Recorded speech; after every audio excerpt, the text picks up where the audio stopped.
Hello दोस्तों, one second welcome in my YouTube channel. दोस्तों इस वीडियो को आप पूरा जरूर देखिएगा। अभी एक नोटिस डिक्लेयर किया गया है कटिहार से। वहाँ पे 4 जो टीचर हैं, अब हालांकि वो अभ्यर्थी बन चुके हैं, उनको कहीं ना कहीं पूरी तरीका से बर्खास्त कर दिया गया है, जबकि वो 1 साल से जॉब में थे। ठीक है, उनको बर्खास्त करके उनका जो वेतन है ना, 1 साल का पूरा वेतन उनसे रिकवरी भी किया जाने वाला है। क्या गलती उनसे हुई है, इसके बारे में मैं आपसे इस वीडियो के माध्यम से पूरे डिटेल में मैं आपसे डिस्कस करने वाला हूं। उससे पहले मैं आपसे कहना चाहता हूं, अगर आपने चैनल को सब्सक्राइब नहीं किया है तो प्लीज चैनल को आप अवश्य सब्सक्राइब करें।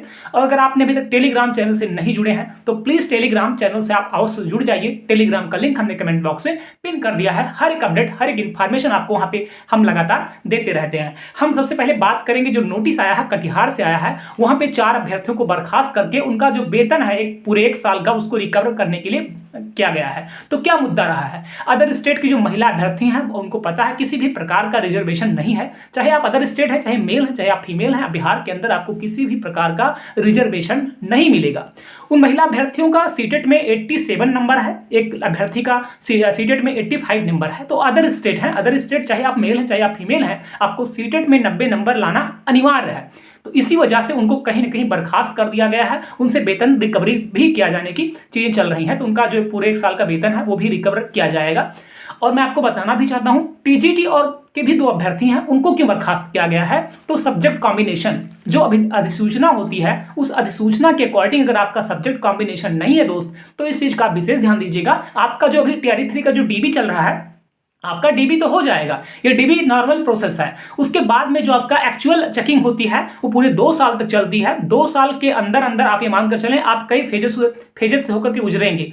ठीक है, तो उस बीच में अगर आप फर्जी हैं तो आप पकड़े जाना निश्चित है। आज नहीं तो कल आपका वेतन रिकवरी होना तय है। तो अगर आप अदर स्टेट कैंडिडेट हैं और किसी भी प्रकार का अगर आप रिजर्वेशन लिए हैं या आप लेना चाह रहे हैं, तो आप सावधान हो जाइए, क्योंकि अगर आप नौकरी भी करेंगे उसके बाद में पूरा वेतन भी आपसे सरकार वसूली करेगा। इस चीज का आपको विशेष ध्यान दीजिएगा। अब हम बात करते हैं सीटेट 82 को लेकर के कि क्या मुद्दा है। मैं आप सभी साथियों को बताना चाहता हूं, जो बिहार के अभ्यर्थी हैं उनको बिल्कुल भी परेशान होने की जरूरत नहीं है। जिनका सीटेट में 82 नंबर है वो बिल्कुल भी परेशान मत हो, उनके ही पक्ष में फैसला देखने को मिलने वाला है।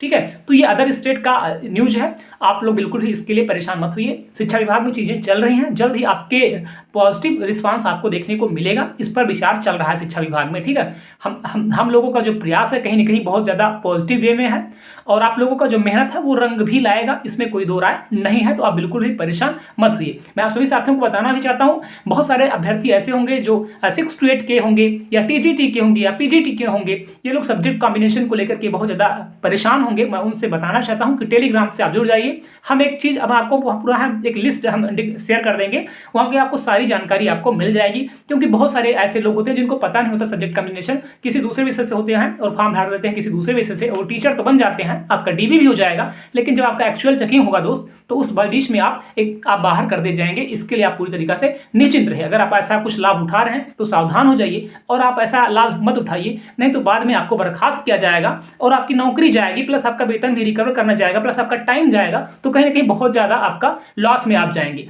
तो बस एक अपडेट आपको देना चाहिए था। हमारा कर्तव्य बनता है कि आपको सही चीजें आपको अवेयर करने का। अगर आप ऐसा कोई गलती कर रहे हैं तो आप सावधान हो जाइए। मैं सभी साथियों को बताना भी चाहता हूं, हमारे पास 1-2 लोग नहीं, कम से कम 20 से 25 हमारे पास व्हाट्सएप पे मैसेज आया है जो उत्तर प्रदेश के हैं और झारखंड के हैं। वो लोग कह रहे हैं कि सर हम ये कैंडिडेट हैं, पीएच कैंडिडेट हैं, ये कैंडिडेट हैं, तो हमारा सीटेट में 85 नंबर है, 82 नंबर है, हमारा रिजल्ट हो गया है, क्या हम डीबी कराएं या ना कराएं, या हम डीबी करा चुके हैं सर, हम ज्वाइनिंग कराएं या ना कराएं। मैं आप सभी से बस एक ही शब्द कहना चाहता हूं कि अदर स्टेट को किसी भी तरह का रिजर्वेशन बिहार के अंदर नहीं दिया जाएगा या नहीं दिया जा रहा है। तो अगर आप ऐसा अदर स्टेट कैंडिडेट हैं, अगर आप रिजर्वेशन के लिए आप चाह रहे हैं और आपका डीबी भी डिक्लेयर हो गया है, तो सावधान हो जाइए। ये जो नोटिस है ये स्पेशली आप सभी साथियों के लिए है। Thank you so much, all the best.